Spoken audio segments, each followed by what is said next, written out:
নিজ দেশে নির্যাতন বা নিরাপত্তাহীনতার আশঙ্কায় থাকা বিদেশিদের জন্য ভিসা প্রক্রিয়ায় বড় ধরনের কড়াকড়ি আরোপ করেছে যুক্তরাষ্ট্র।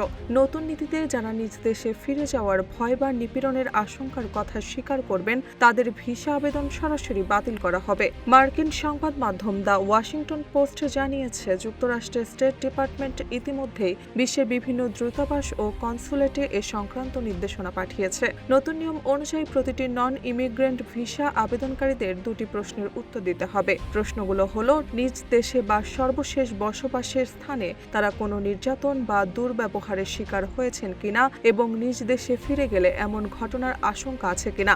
ভিসা প্রক্রিয়া চালিয়ে যেতে আবেদনকারীকে উভয় প্রশ্নের উত্তরে মৌখিকভাবে না বলতে হবে। কেউ হ্যাঁ বললে বা উত্তর দিতে অস্বীকৃতি জানালে তাকে ভিসা দেওয়া হবে না। এছাড়া কেউ তথ্য গোপন করে পরে যুক্তরাষ্ট্রে আশ্রয়ের আবেদন করলে তার বিরুদ্ধে ভিসা জালিয়াতির অভিযোগ আনা হতে পারে। মানবাধিকার সংগঠনগুলো এ নীতির সমালোচনা করেছেন। তাদের আশঙ্কা, নতুন নিয়মের ফলে সাংবাদিক, রাজনৈতিক কর্মী ও সংখ্যালঘু সম্প্রদায়ের বহু মানুষ যুক্তরাষ্ট্রে আশ্রয়ের সুযোগ হারাতে পারেন।